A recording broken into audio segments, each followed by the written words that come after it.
Good evening everyone. Hopefully आप सभी बढ़िया होंगे। मस्त इंक्लूसिव एजुकेशन करेंगे। आज 5 नंबर का टॉपिक है। 1 मिनट में स्टार्ट करते हैं। आ जाओ, आप ज्वाइन कर लो फटाफट।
देखिएगा एक बार और समझते हैं फटाफट से क्या कहानी है।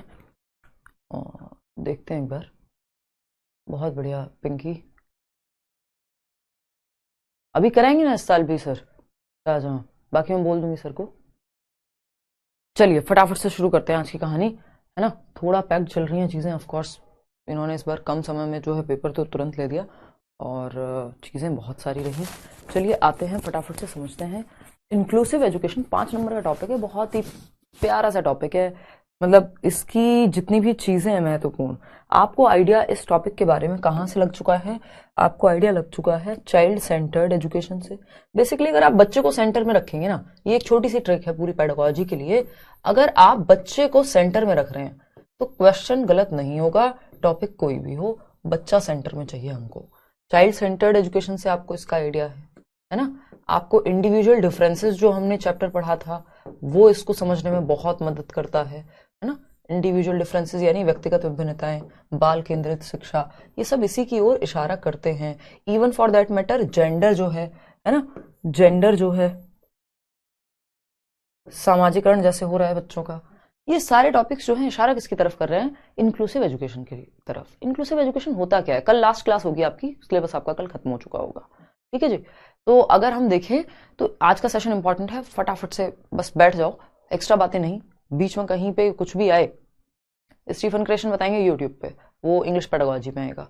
तो अगर हम बात करें बीच में कहीं भी कुछ भी क्वेश्चन आए तो पूछना, अदरवाइज शांति से पढ़ना है। 5 नंबर हैं, काफी सारी चीजें जो आपको बतानी है और काम की चीजें बतानी, क्योंकि समय जो है वो कम है हमारे पास। ठीक है ना। बहुत बढ़िया। स्वास्थ्य का वो लगता है नर्वसनेस थोड़ी बहुत, याशिका। कोई कह रहा है कि आप यूट्यूब पे तो एनर्जी से पढ़ाती हैं, बैच में नहीं। ये उल्टा कर देंगे अभी कुछ टाइम बाद। मतलब ऐसा नहीं है कि मैं बैच में नहीं पढ़ाती हूँ यार, एनर्जी से अच्छे से ही प्रॉपर डिस्कशन करते हैं। बैच में हम तसल्ली से डिस्कशन करते हैं, बल्कि, है ना, कोई जल्दीबाजी नहीं होती है। और बात रही उसकी कि एनर्जी आपको ज्यादा फील इसलिए भी होती होगी क्योंकि मेरा जो पूरा स्लीपिंग पैटर्न है अभी कुछ दिनों से बहुत ही खतरनाक चल रहा है। कि मतलब काम रात को पूरा चल रहा होता है। तो मैं ये पहली क्लास आप ही की हो रही होती है दिन की मेरे उठने के बाद। तो मैं 4 बजे के आसपास कहीं उठती हूँ और उसके बाद फिर आपको बताइए कि जो है कभी दिन में 10 बजे सोई हूँ, कभी कुछ, तो वो वैसा फील हो सकता है बट आपको। ठीक है ना। देखिएगा आते हैं फटाफट से टॉपिक्स में, आपको दिक्कत नहीं होगी, समझ में पूरा आएगा। है क्या कहना चाहते हो? देखो एक बार आपने एक अच्छे मुकाम तक पहुंचा दिया मनोज। हाँ बिल्कुल, बहुत अच्छा, आप पेपर करके आओगे। देखना एक बार, अगर हम बात करते हैं यहाँ पे, हो सकता है अगली बैच से क्या करूंगी मैं कि यूट्यूब की क्लास बाद में, मतलब यूट्यूब की क्लास पहले, आपकी बाद में हुआ करेगी। आपका तो इतने काम हो ही जाएगा तमाम। इंक्लूसिव एजुकेशन यानी समावेशी शिक्षा, 5 नंबर का टॉपिक है। 3 चीजें हैं इसमें पढ़ने को, इसमें कितना भी पढ़ लो, क्योंकि यही टॉपिक इससे भी ज्यादा का आता है जब केवीएस वगैरह की हम जाते हैं। डेली क्लास चल रही है भाई? हाँ, कहाँ रहते हो? कई लोग तो कई दिनों में जाग जाग के आते हैं, फिर कहते हैं डेली क्लास लो। डेली क्लास चल रही है, ऐसी थोड़ी हवा में सिलेबस खत्म हो गया है। डेली क्लास चल रही है भाई, इतने दिनों से। तबीयत खराब होती तब भी चल रही थी, कुछ दिन बीच में ऑफ किया था बस। देखिएगा, इंक्लूसिव एजुकेशन यानी समावेशी शिक्षा, यानी हर बच्चे को इंक्लूड करना है, समावेशित करना है। चाहे बच्चा कोई, उसको दिक्कत हो सकती है, लोकोमोटर डिसेबिलिटी है अगर वो इससे आ रहा है बैसाखी से, यानी पैरों में दिक्कत है, चाहे वो लड़की है चाहे वो लड़का है, कोई बच्चा है जो व्हील चेयर पे आ रहा है, कोई बच्चा है जिसका रंग किसी और तरह का है, कोई बच्चे जो किसी और भाषा बोलती है, किसी और राज्य से आई है, दिखने में आपसे अलग है, कोई बच्ची है जो शहर में रहती है, यानी हर तरह के बच्चे को इंक्लूड करके चलना क्या कहलाता है भाई? इंक्लूसिव एजुकेशन कहलाता है। यानी इसका सिंपल सा फंडा है, चाहे तो लिख सकते हैं कहीं एजुकेशन फॉर ऑल। मैं आपको यहां पे 1 मिनट में लिख के भी बता देती हूं। Education for all, education for all. Inclusive education किस चीज को प्रमोट करता है? एजुकेशन फॉर ऑल, यानी सभी के लिए शिक्षा, सभी के लिए शिक्षा, यानी कोई भी छूटे ना, हर किसी को आप इंक्लूड कर रहे हैं, सभी के लिए शिक्षा। इतनी बात क्लियर है? सभी के लिए शिक्षा यानी हर तरह का बच्चा। अब हर तरह के बच्चे में दो ही कैटेगरी आती हैं, एक होते हैं स्पेशल बच्चे, दूसरे होते हैं एवरेज बच्चे, है ना। स्पेशल बच्चे, स्पेशल नीड चिल्ड्रन, जिनको हम CWSN कह देते हैं, चिल्ड्रन विद स्पेशल नीड्स, ठीक है, स्पेशल चिल्ड्रन। और दूसरा प्रकार है यहाँ पे रेगुलर, या आप कह लीजिए एवरेज बच्चा या नॉर्मल बच्चा। स्पेशल चिल्ड्रन और नॉर्मल बच्चे, नॉर्मल चिल्ड्रन, ये समझने के लिए है ना। नॉर्मल चिल्ड्रन क्या है ये? देखिए, नॉर्मल में हम कहेंगे जो एवरेज बच्चा है ना, जो औसत है, सच उसको कोई तकलीफ नहीं है, 90 से 110 उसका IQ है ना। एवरेज यानी औसत, 90 से 110 IQ है, बेसिक अपना सारी चीजें समझते हैं। 68% लोग जो है ऐसे ही हैं, ठीक है। हाँ, सबका साथ सबका विकास वाली बात है, ठीक है ना। हाँ, ये व्हील चेयर थी वो पिक्चर में। स्पेशल चिल्ड्रन कौन है? स्पेशल चिल्ड्रन एक तो वो बच्चा है जिसको डिसेबिलिटी है कोई, वो भी स्पेशल कहलाता है क्योंकि उसकी नीड्स स्पेशल है। वो ऐसा नहीं कि वो डिसेबल्ड है, यानी वो जिसको हम दिव्यांग कह देते हैं, कई लोग विकलांग कह देते हैं, बट वो विकलांग सही शब्द नहीं है। तो डिसेबिलिटी की जब हम बात कर रहे हैं तो डिसेबल्ड बच्चा जिसको कोई भी तकलीफ है, लेकिन हम उसको स्पेशली एबल्ड कहते हैं कि उसकी नीड्स स्पेशल हैं। चिल्ड्रन विद स्पेशल नीड्स, यानी स्पेशल नीड वाला बच्चा, जो डिसेबिलिटी कोई भी हो सकती है, उसको चलने फिरने, है ना, कोई और लिंग्विस्टिक डिसेबिलिटी हो सकती है, डिसलेक्सिया हो सकता है। और दूसरे बच्चे इसमें क्या है, गिफ्टेड बच्चा भी अगर है तो वो भी स्पेशल की कैटेगरी में हम उसको डाल देते हैं, यानी क्योंकि ये नॉर्मल नहीं है, जो नॉर्मल से अलग है वो स्पेशल हो गया यहाँ पे, उस तरह से भी इसको देखा जा सकता है। तो कुल मिलाकर के वैसे जनरली जब स्पेशल बच्चे की बात हो रही होती है तो हम डिसेबल्ड बच्चे की ही बात करते हैं, चाहे वो लोकोमोटर डिसेबिलिटी हो या कोई और डिसेबिलिटी हो, है ना। लेकिन हमें पता है एवरेज बच्चे यानी हर प्रकार का बच्चा क्लास में, चाहे किसी का दिमाग बहुत तेज चलता है, कोई स्लो लर्नर है ना, चाहे वो स्लो लर्नर है यानी धीमे सीखता है बाकी बच्चों से, कोई बहुत तेज गिफ्टेड है जिसका दिमाग बहुत तेज चलता है, 140 IQ है ना, कोई बच्चा है जिसको कोई डिसेबिलिटी है, और बाकी बच्चे हैं जो एवरेज हैं, जो ज्यादातर होंगे ही। सबको साथ लेके चलना, तभी हम कह रहे हैं एजुकेशन फॉर ऑल। तो इंक्लूसिव एजुकेशन का ये मतलब बिल्कुल नहीं है कि यहां पे सिर्फ गिफ्टेड बच्चे या सिर्फ डिसेबल्ड बच्चे शामिल होंगे, यहां पे हर तरह का बच्चा शामिल होगा, सभी के लिए शिक्षा। इसीलिए इस बार एक क्वेश्चन आया था कि इंक्लूसिव एजुकेशन मीन्स कि हम हर किसी को एकोमोडेट करते हैं इन द सेम वे। तो accommodation for all in the same way, accommodation का मतलब क्या है? समायोजित करना, जो आपने प्याजे में भी पढ़ा है, यानी आप इंक्लूड कर रहे हैं हर बच्चे की नीड को समझते हुए अपने स्कूल के इंफ्रास्ट्रक्चर या टीचिंग मेथड में, अपने सिस्टम में चेंज ला रहे हैं। तो एकोमोडेशन सभी को ध्यान में रखते हुए एकोमोडेट करना, एकोमोडेशन फॉर ऑल, सभी के लिए समायोजन, हर तरह का बच्चा स्कूल में पढ़ पाए। लेकिन मॉडिफिकेशन डिफरेंट होगा, मॉडिफिकेशन डिफरेंट होगा क्योंकि एक बच्चा है जिसको सुनने में तकलीफ है, उसके लिए आप डिफरेंट टेक्निक इस्तेमाल करेंगे, उसके लिए उसको अलग तरह से मॉडिफाई करके आप अपने मेथड में मॉडिफिकेशन लाएंगे। एक बच्चा है, मॉडिफिकेशन को आप क्या कहेंगे, एडजस्टमेंट कह लीजिए या फिर चेंजेस कह लीजिए, परिवर्तन कह लीजिए, ठीक है ना। तो हम यहां पे ये कहेंगे मॉडिफिकेशन डिफरेंट होगा। सॉरी, देखिएगा, मॉडिफिकेशन डिफरेंट फॉर डिफरेंट बच्चे। एक बच्चा है जो गिफ्टेड है, उसके लिए अलग मेथड, तो मेथड्स अलग होंगे, मॉडिफिकेशन अलग होंगे, लेकिन एकोमोडेट सबको करना है ना। एक और बात यहां पे कही जाती है कि आपको सिस्टम में चेंज करना है बच्चे के लिए। Change the system not the child. Note डाल के आप कहीं लिख भी सकते हैं, ये 2 पॉइंट हैं।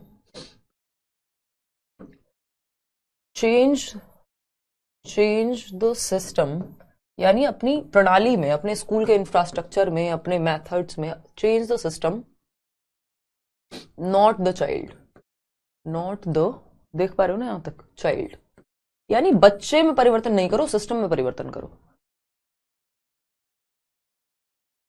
सॉरी, मतलब मेन स्ट्रीमिंग है जो नॉर्मल क्लासरूम चल रही थी उसमें आपने इंक्लूड कर लिया बच्चे को, लेकिन मेन स्ट्रीमिंग से बेटर है इंक्लूजन।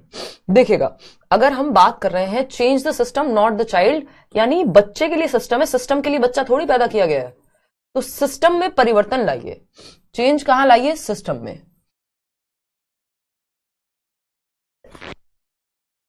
भाई इतनी स्नीजिंग बहुत ही ज्यादा छींक आ रही है। देखो, सिस्टम में चेंज लाइए, बच्चे में नहीं।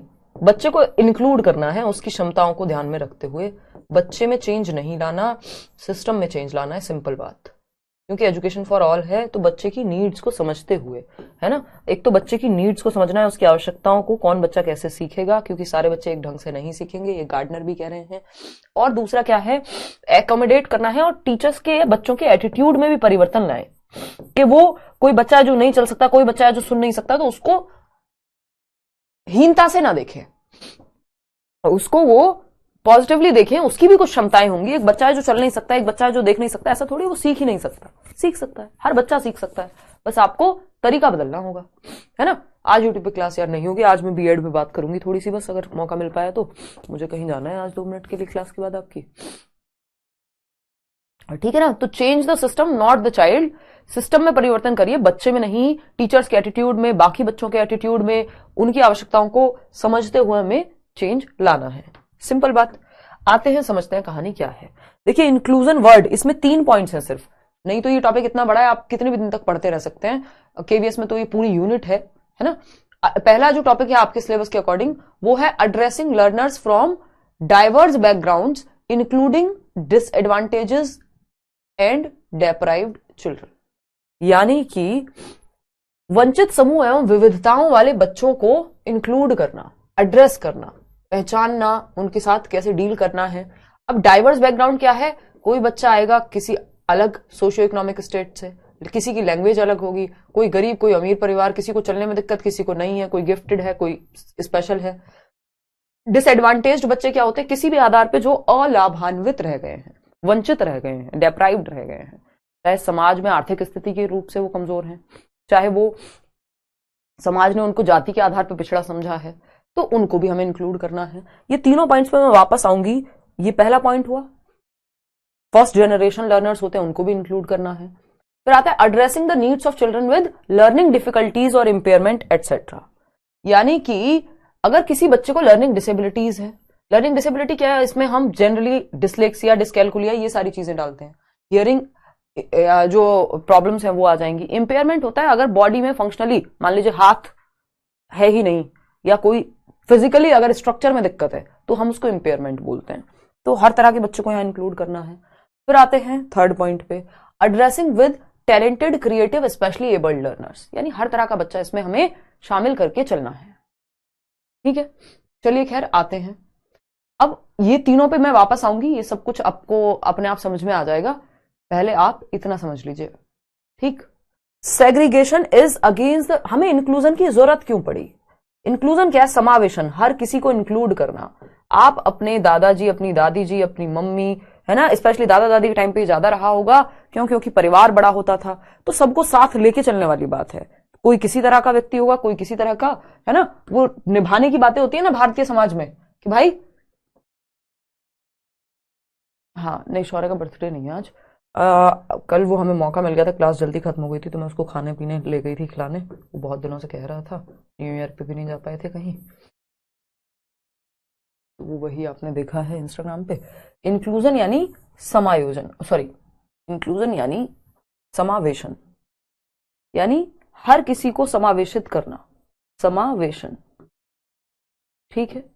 अब इंक्लूजन की जरूरत क्यों पड़ी? क्योंकि इसका जस्ट ऑपोजिट होता है इंक्लूजन का, सेग्रीगेशन। इसका ऑपोजिट होता है सेग्रीगेशन, जो अपने आप में बहुत नेगेटिव वर्ड है। बच्चों को आपको सेग्रीगेट यानी अलगाव नहीं करना, उसको अलग थलग नहीं करना, कि अरे तुम लेबल नहीं करना कि तुम तो फर्स्ट आते हो, अच्छा तुम अलग रहो इन बच्चों से, ये तो बहुत धीमे सीखते हैं। अच्छा तुम तो गिफ्टेड हो तो ये सब तो बाकी खराब हैं। अच्छा तुम तो ये परिवार से आते हो, चलो तुम अलग रहो, तुम्हें नहीं सीख पाओगे क्योंकि तुम तो इस जाति से आते हो। सेग्रीगेट किसी भी आधार पे बच्चे को नहीं करना है, हमें क्या करना है, सबको इंक्लूड करना है। तो segregation is against the law of nature, अलगाव प्रकृति के नियमों के खिलाफ है। जब हमें पता है जो मदर नेचर है, मदर नेचर क्यों कहते हैं प्रकृति को?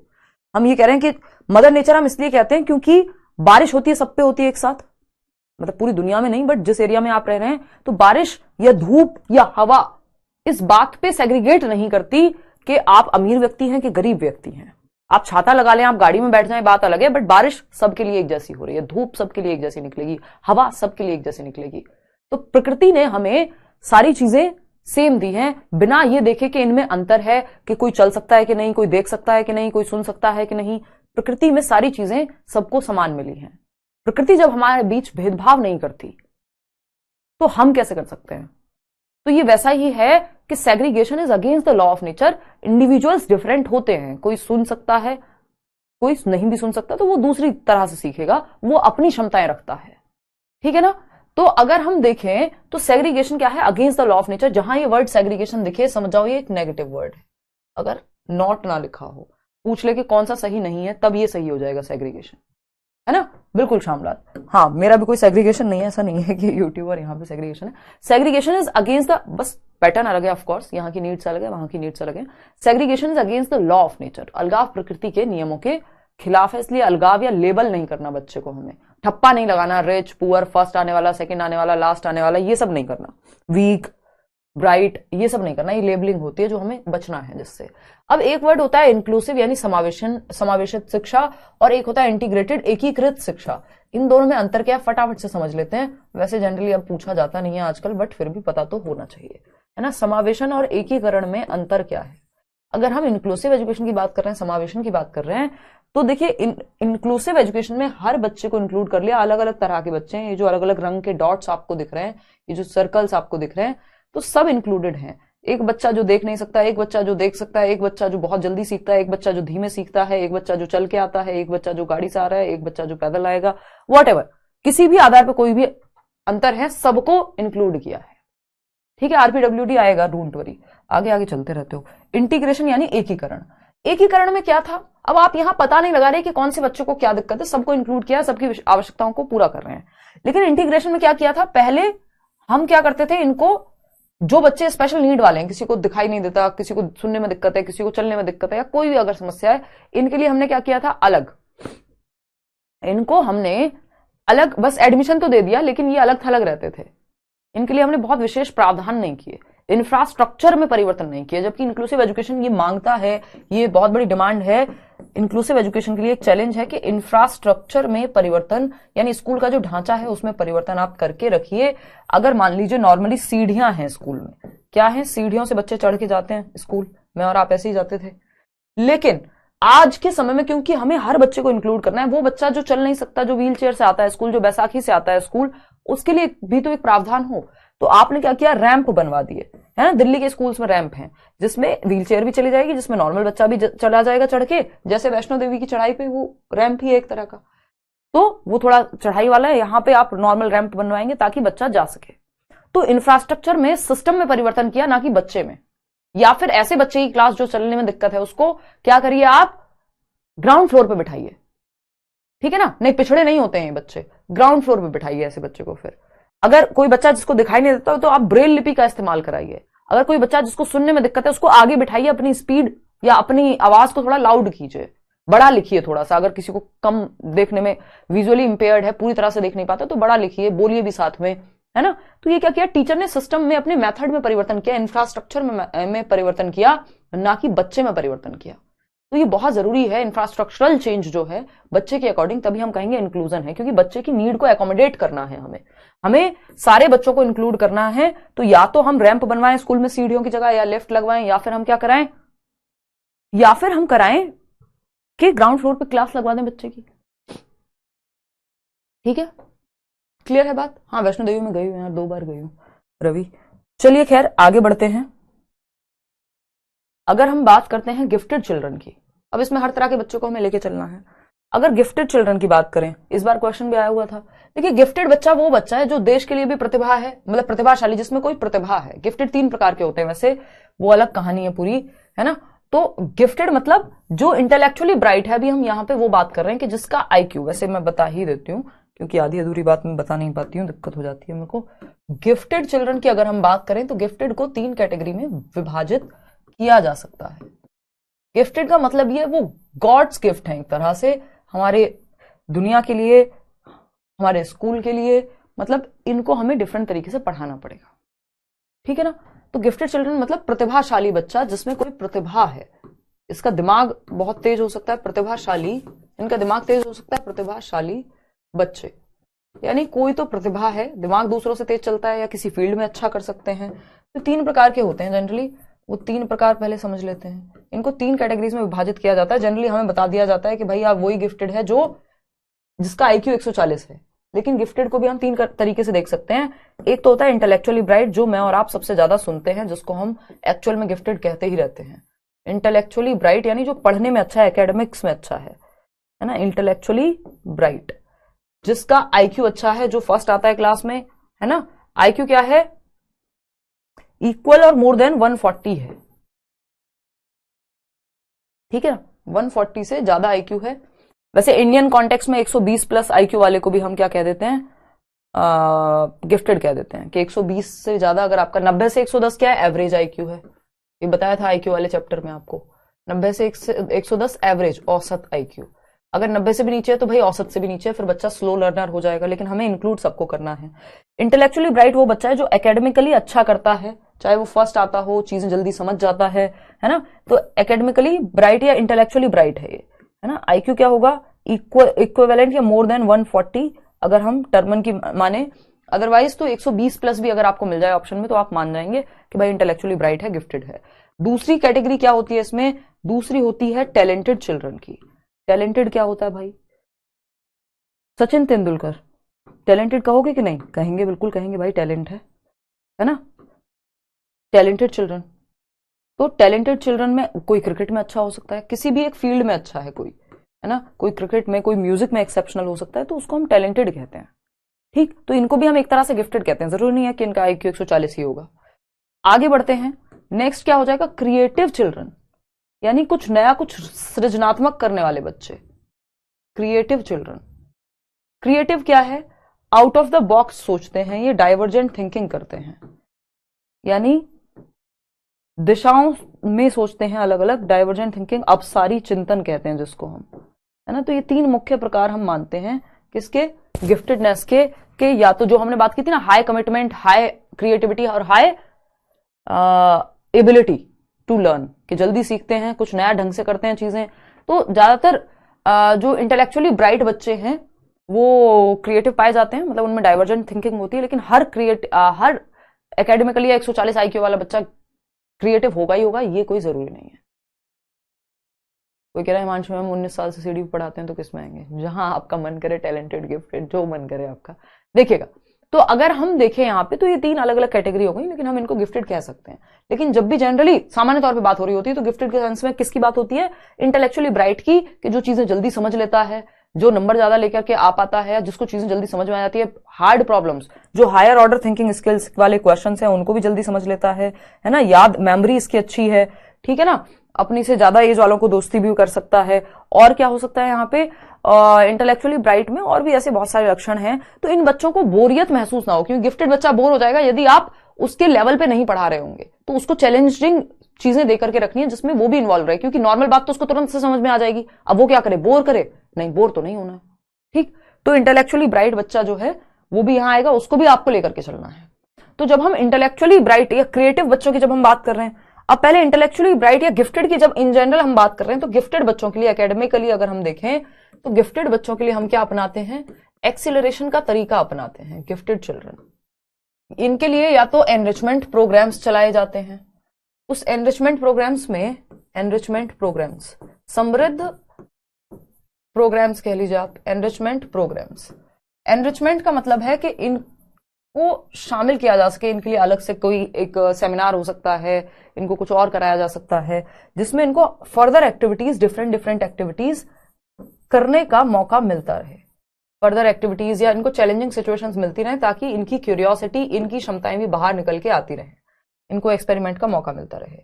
दूसरा एक तरीका होता है, ये तो एनरिचमेंट प्रोग्राम्स की बात होगी, इसमें बहुत सारे प्रोग्राम हो सकते हैं, जिसमें से वन ऑफ द एक तरीका है वो है एक्सीलरेशन, जो इस बार पेपर में भी आया था। एक्सीलरेशन क्या है? त्वरण कहते हैं इसको हिंदी में। क्या कहते हैं? त्वरण।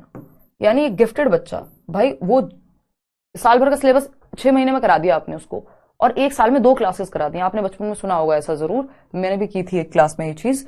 तो ये क्या, हालांकि ये लॉन्ग रन में दिक्कत भी दे जाता है अगर ठीक से इंप्लीमेंट नहीं हुआ तो, कि जो बाकी बच्चे क्या कर रहे हैं, एक साल में एक क्लास कर रहे हैं, इसको कई बार आपने क्या किया कि सीधा 6th और 7th एक ही साल में करा दिए और 8th में पहुंचा दिया। क्यों? क्योंकि ये बच्चा अपनी उम्र से आगे था, तो इसमें वो क्षमता थी कि इसको वो चीजें ये जल्दी सीख सकता था। तो एक्सेलरेशन एक टेक्निक है ना?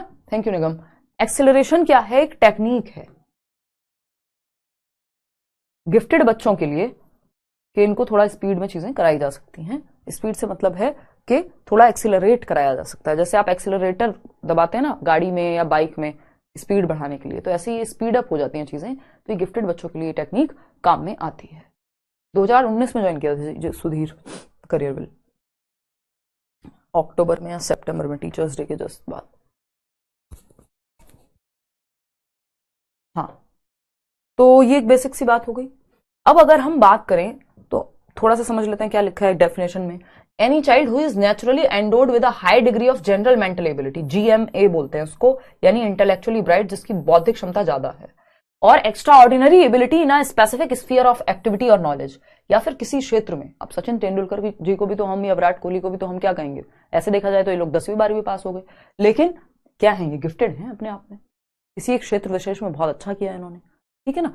तो high degree of general mental ability और स्पेसिफिक स्फीयर ऑफ एक्टिविटी और नॉलेज, किसी एक क्षेत्र में अच्छे हों। ठीक, आगे बढ़ते हैं। अब RPWD एक्ट को लेकर बड़ी चिंताएं जताई जा रही थी, आप में से कई लोग थे।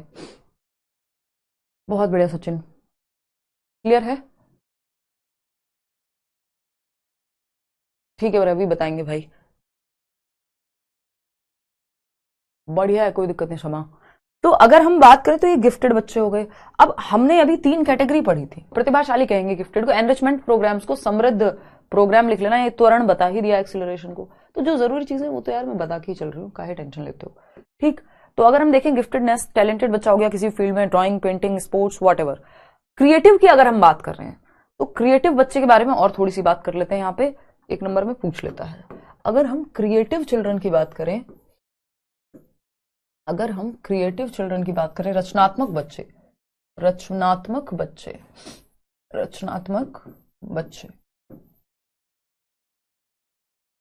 ये देखो दिमाग और हाथ दोनों ही नहीं चल रहे हैं।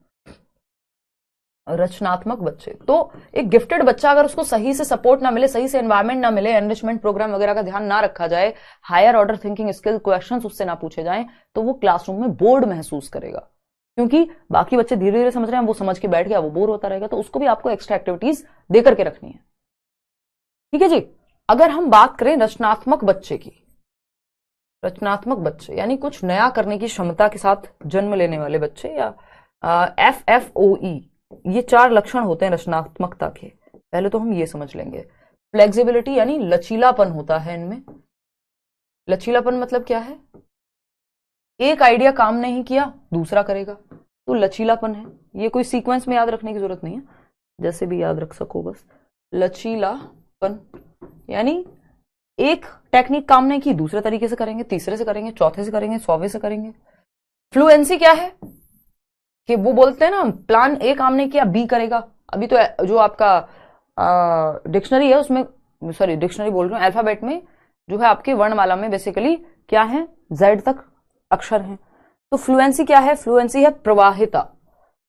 प्रवाहिता होती है कि इनके दिमाग में आइडियाज बहुत सारे आते हैं किसी प्रॉब्लम के सॉल्यूशन के लिए, तो एक आइडिया नहीं है, फ्लुएंटली इनके दिमाग में आइडिया आते हैं। ओरिजिनलिटी, ये एक बहुत बड़ा लक्षण है, ओरिजिनलिटी या नोवेल्टी कह सकते हो आप इसको, यानी कुछ नया कुछ ओरिजिनल करने की क्षमता होती है, यानी हम कहेंगे कि मौलिकता होती है इनमें।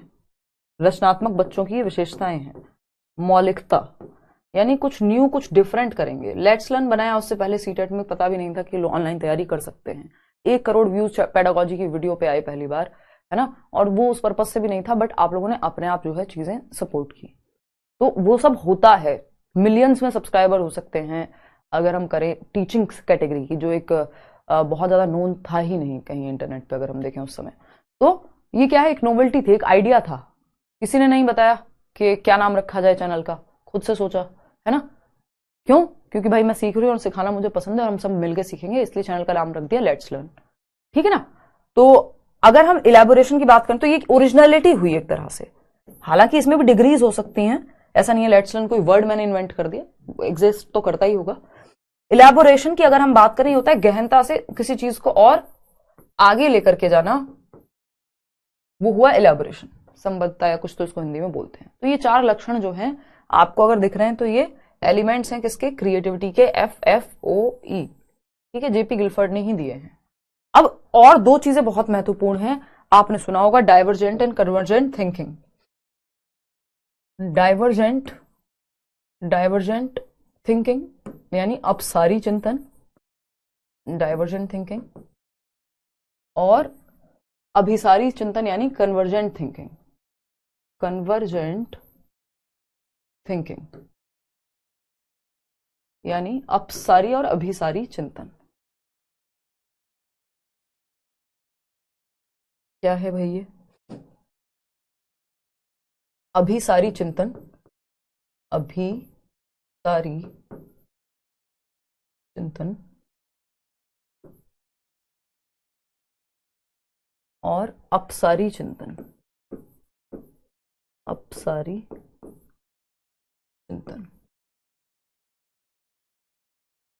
देखिए डाइवर्जेंट का मतलब है जो डाइवर्स हो, जो दिशाओं में जाए, है ना, जो जाए कहां, दिशाओं में। जैसे एक पॉइंट से दिशाओं में जाना, आपको एक प्रॉब्लम दी गई और आप उसके 36 सॉल्यूशन सोच पा रहे हैं, अलग अलग दिशाओं में सोच पा रहे हैं, अरे इसको ऐसे भी सॉल्व किया जा सकता है ना, इसको तो ऐसे भी सॉल्व किया जा सकता है, अच्छा हम ये कर सकते हैं मैम, अगर पानी की दिक्कत है तो, है ना, कि वाटर को कैसे कंजर्व करें, है ना, हम ये भी कर सकते हैं, ठीक, और क्या कर सकते हैं, ये भी कर सकते हैं। 75 सॉल्यूशन ऐसे बच्चे आपको दे देंगे, दिशाओं में सोचते हैं, है ना, क्या सोचते हैं, दिशाओं में सोचते हैं, ओरिजिनल थिंकिंग होती है। तो आउट ऑफ द बॉक्स सोचते हैं, यानी बॉक्स के अंदर नहीं, लीक से हटके, out of the box. Literal thinking भी कहते हैं, जो जुड़ी हुई होती है किससे, लिटरल थिंकिंग। ये आप पढ़ने के लिए पढ़ लो ताकि अगर पेपर में कहीं दिख जाए तो ये टर्म्स आपको पता हो, out of the box, literal thinking, और क्या कह देते हैं हम, डाइवर्जेंट थिंकिंग तो है ही ऑफ कोर्स। इसके अलावा अगर हम बात कर रहे हैं यहाँ पे ब्रेनस्टॉर्मिंग, यानी दिमाग पे जोर डाल के ग्रुप में बैठ करके, जब आप दिमाग पे जोर डालते हो तो ब्रेनस्टॉर्म करते हो, ग्रुप में बच्चों के दिमाग में सॉल्यूशंस आते हैं, वहां से कुछ नया आइडिया चूज होता है, फिर वो क्रिएटिविटी में बदल जाता है। वैसे ब्रेनस्टॉर्मिंग क्या है, आपका प्रॉब्लम सॉल्व करने का भी एक तरीका है। अगर हम कन्वर्जेंट थिंकिंग की बात करें, इंडिया में जुगाड़ चलता है, हम कहते हैं ना हम बहुत जुगाड़ू लोग हैं, तो वो जुगाड़ क्रिएटिविटी का ही उदाहरण है, एक तरह से कुछ नया कुछ डिफरेंट बनाया है हम सब ने मिलकर, जनरेटिंग न्यू आइडियाज। ये डाइवर्जेंट थिंकिंग जो है, डीसी साथ जाता है, सीसी नहीं। डाइवर्जेंट थिंकिंग क्रिएटिविटी से जुड़ी हुई है, रचनात्मकता से, है ना। और अगर हम बात करें किससे जुड़ी हुई है, क्रिएटिविटी से, क्रिएटिविटी कुछ नया सोचने से, रचनात्मकता से। तो कौन सा चिंतन जुड़ा हुआ है क्रिएटिविटी से, divergent thinking, open ended thought, है ना। अगर हम बात करें कन्वर्जेंट की, तो कन्वर्जेंट थिंकिंग में आपके पास 4 ऑप्शंस हैं। आपके पास ए ऑप्शन है, आपके पास बी ऑप्शन है, आपके पास सी ऑप्शन है, और आपके पास डी ऑप्शन है, जैसा कि आपके एग्जाम में भी होते ही हैं।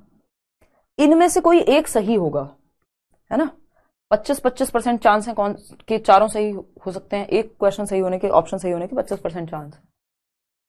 अब इन चारों से आपको जाना है एक की तरफ, यानी ऑप्शंस थे कई सारे, आपको जाना है एक बिंदु की तरफ कि सही कौन सा होगा, सही कौन सा होगा उस तरफ जाना है।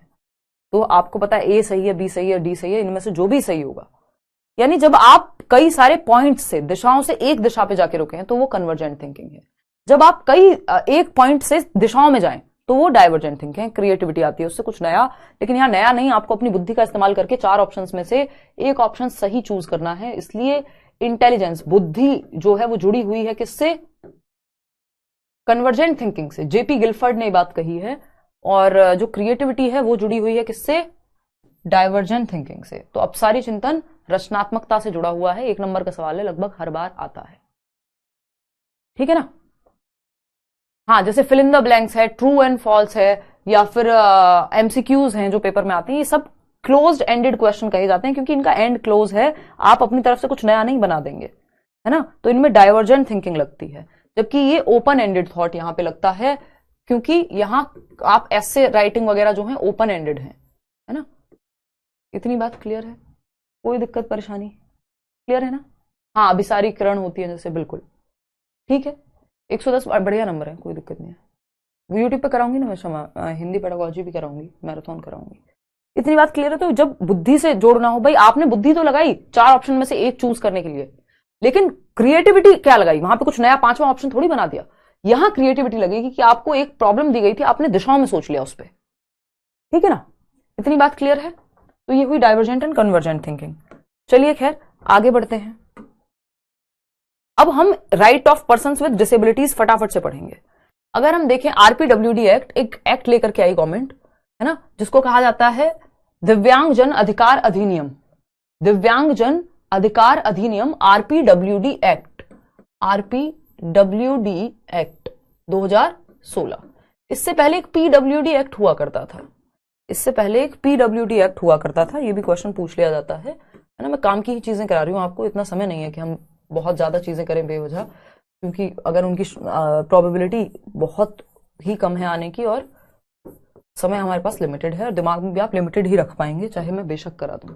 आरपीडब्ल्यूडी एक्ट 2016 में रिवाइज हुआ, क्योंकि इससे पहले एक एक्ट आया था 1995 में, उसको 2016 में रिप्लेस किया गया, रिन्यू किया गया, नया लेकर के आया गया। इसमें थी 21 डिसेबिलिटीज, यानी दिव्यांगताओं को शामिल किया गया कि अगर आपको ये डिसेबिलिटी है, जैसे बोनापन, जैसे एसिड अटैक विक्टिम्स, जैसे ब्लड रिलेटेड कई सारी डिसेबिलिटीज हैं, उन दिव्यांगताओं टोटल कितनी है इसमें? 21, और भी जोड़ी जा सकती है नोटिफिकेशन ला करके।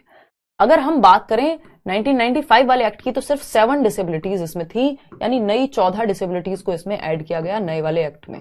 इसको पीडब्ल्यूडी कहते थे क्योंकि पर्सन्स विद डिसेबिलिटीज नाम था इसका। इसका है right of persons with disabilities, ठीक है ना, आर एक्स में एक्स्ट्रा है, ठीक। जो अगर हम बात करें, जो राइट टू एजुकेशन एक्ट है वो कहता है 6 से 14 वर्ष के बच्चों को फ्री एंड कंपलसरी एजुकेशन, 6 से 14 वर्ष के बच्चे को free and compulsory education, free and compulsory education, यानी निःशुल्क एवं अनिवार्य शिक्षा, रोक नहीं सकते पिताजी माताजी भी, बच्चे को एडमिशन दिलाना है, फ्री शिक्षा होगी कक्षा 1 से 8 तक, जिसको अभी बात चल रही है बढ़ाने की। लेकिन जब वो आरपीडब्ल्यूडी एक्ट की बात आएगी ना, तो या स्पेशल बच्चे की बात आएगी, डिसेबल्ड बच्चे की आएगी, तो डिसेबल्ड बच्चे के केस में वो 6 से 18 वर्ष है एज लिमिट, ये आरपीडब्ल्यूडी एक्ट में मेंशन्ड है। तो अगर डिसेबल्ड बच्चे के अकॉर्डिंग पूछे कि कितने साल तक का बच्चा फ्री एंड कंपलसरी एजुकेशन ले सकता है, तो 6 से 18 वर्ष के डिसेबल्ड बच्चे फ्री एंड कंपलसरी एजुकेशन ले सकते हैं, या डिफरेंटली एबल्ड कहना यहां पे ज्यादा सही होगा कि विशेषली ये कुछ डिफरेंटली कर सकते हैं, ऐसा नहीं है कि कर नहीं सकते, ठीक है ना। इतनी बात क्लियर है? वो आरटीई है, आर्टिकल 21A की बात जो आप कर रहे हैं, राइट टू एजुकेशन एक्ट, अलग से उस पर क्वेश्चन आते नहीं है, फिर भी मैंने शायद आपको रिकॉर्डेड डलवा दिया था। देखिएगा, अब आते हैं इसकी कुछ बातों के बारे में पढ़ते हैं। Right of persons with disabilities act comes under the ministry of social justice and empowerment.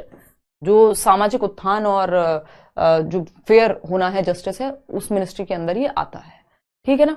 अगर हम देखें अभी इसने, अब देख लो भाई रिकॉर्डेड, ठीक है ना। अगर हम देखें यहाँ पे 22 डिसेबिलिटी नहीं है, 21 है, 21, वो गलत लिखी है अगर कहीं लिखी है तो, ठीक। This act replaces the PWD act 1995, 1995 वाले पीडब्ल्यूडी एक्ट को इसने रिप्लेस किया। It came into force from 15 जून 2017। जैसे आपका राइट टू एजुकेशन एक्ट 2010 है, मतलब 2009 में आया था, लेकिन 1 अप्रैल 2010 से शुरुआत हुई, क्योंकि ये एक्ट्स आ जाते हैं, शुरुआत होने में समय लगता है। अब आरपीडब्ल्यूडी एक्ट आया 2016 में, लेकिन शुरुआत हुई इसकी इंप्लीमेंट कब से हुआ? 15 जून 2017 से। ठीक, तो ये 2-3 बातें हैं कि किसके अंदर आता है। अब ये पर्सन्स विद डिसेबिलिटीज एक्ट था 1995 वाला, इसमें ये 7 डिसेबिलिटी थी। ब्लाइंडनेस यानी कोई बिल्कुल पूरी तरह से दृष्टि बाधित है, जिसको दिखाई नहीं देता। लो विजन, बहुत कम अगर दृष्टि है। लेप्रोसी क्योर्ड, वो जो मिर्गी आई थिंक आता है ना। हियरिंग इंपेयरमेंट होता है, मतलब हियरिंग इंपेयरमेंट, सुनने में दिक्कत है। लोकोमोटर डिसेबिलिटी, चलने फिरने में दिक्कत है। मेंटल रिटार्डेडनेस, मेंटल रिटार्डेडनेस सेशन के लास्ट में करेंगे कि आईक्यू बहुत ही कम होता है, अपना भी ध्यान नहीं रख पाता बच्चा। मेंटल इलनेस, कोई बीमारी हो सकती है, डिप्रेशन, एंग्जाइटी, व्हाटएवर। ठीक है ना। तो ये, और ये कितनी होनी चाहिए डिसेबिलिटी? 1995 वाला एक्ट है जिसमें ये 7 चीजें थी।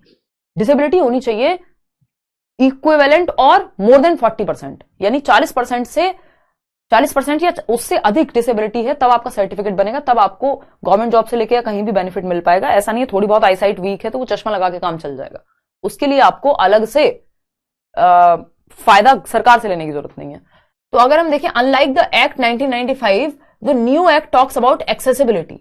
ये एक्ट एक्सेसिबिलिटी की बात करता है, यानी कोई भी व्यक्ति जो आपके पब्लिक ट्रांसपोर्ट है या हॉस्पिटल्स हैं, उनको डिसेबल्ड फ्रेंडली बनाना है, एक्सेसिबल बनाना है। स्कूल में रैंप हो, लिफ्ट हो, या फिर ग्राउंड फ्लोर पे बनाइए, यानी वो बच्चा भी शामिल हो सके जिसको कोई भी समस्या है ना, उसको भी आप इंक्लूड करें। डिसेबल्ड फ्रेंडली एक्सेस होना चाहिए सारे पब्लिक बिल्डिंग्स में, चाहे आप कहीं रजिस्ट्री कराने जा रहे हो प्रॉपर्टी की, हालांकि वहां दिखाने की ही है, जो लिफ्ट्स वगैरह हैं, रैंप तो चलो आजकल बन गए हैं, है ना। चाहे वो आपका हॉस्पिटल हो, चाहे वो आपका डीटीसी या मेट्रो में जैसे होता है एक अलग से एक प्रॉपर, वो आपको व्हीलचेयर भी दे देंगे अगर दिक्कत है किसी को तो, और आपको पहुंच भी जाओगे आप वहां पे। प्रॉपर एक मेट्रो में ही स्पेस होता है जहां पे व्हीलचेयर का भी स्पेस है। तो यानी पब्लिक ट्रांसपोर्ट जो है वो डिसेबल्ड फ्रेंडली बने, है ना। पोलिंग स्टेशन पे भी आपने देखा होगा रैंप होता है जनरली पोलिंग स्टेशन पे भी, ठीक है ना। अब आते हैं आप, path breaking feature of the new act is the increase in reservation in government jobs. Government jobs में रिजर्वेशन होना चाहिए। ये जो दिव्यांग कोटा है या आरपीडब्ल्यूडी एक्ट के तहत जो रिजर्वेशन है वो है 3 से 4%। पहले 3 था, ये बढ़ा दिया गया 4% हो गया, तो रिजर्वेशन कितना है? 4%। अच्छा, एक और चीज कि जो इंक्लूसिव एजुकेशन है वो किस प्रिंसिपल पे आधारित है? ये रिजर्वेशन से मुझे याद आया, हम रिजर्वेशन रखने की जरूरत क्यों है हमें? इंक्लूसिव एजुकेशन का जो प्रिंसिपल है, समावेशी शिक्षा जो है, वो एक सिद्धांत को फॉलो करती है, वो है इक्विटी का सिद्धांत, है ना। Equality and equity, equality and equity. सिर्फ इक्विटी मिले तब भी आप लगा देंगे answer, equality and equity. Equity क्या है? समता। एक होती है समानता, कि भाई क्या दिक्कत है, सब वोट देने जा रहे हैं, आप भी जाओ उन्हीं सीढ़ियों से। लेकिन जब आप ये समझ रहे हैं कि हर बच्चा चल के नहीं जा सकता, तो आप समता का ध्यान रख रहे हैं, उसको इंक्लूड करके चल रहे हैं, आप उसको क्या कर रहे हैं? इंक्लूड करके चल रहे हैं। ठीक है, इतनी बात क्लियर है। तो अगर हम देखें यहां पे, तो इक्वालिटी एंड इक्विटी यानी समानता व समता, यानी हर बच्चे को इंक्लूड करना है और जहां जरूरत पड़े बच्चे की नीड्स को ध्यान में रखना, वो इक्विटी है।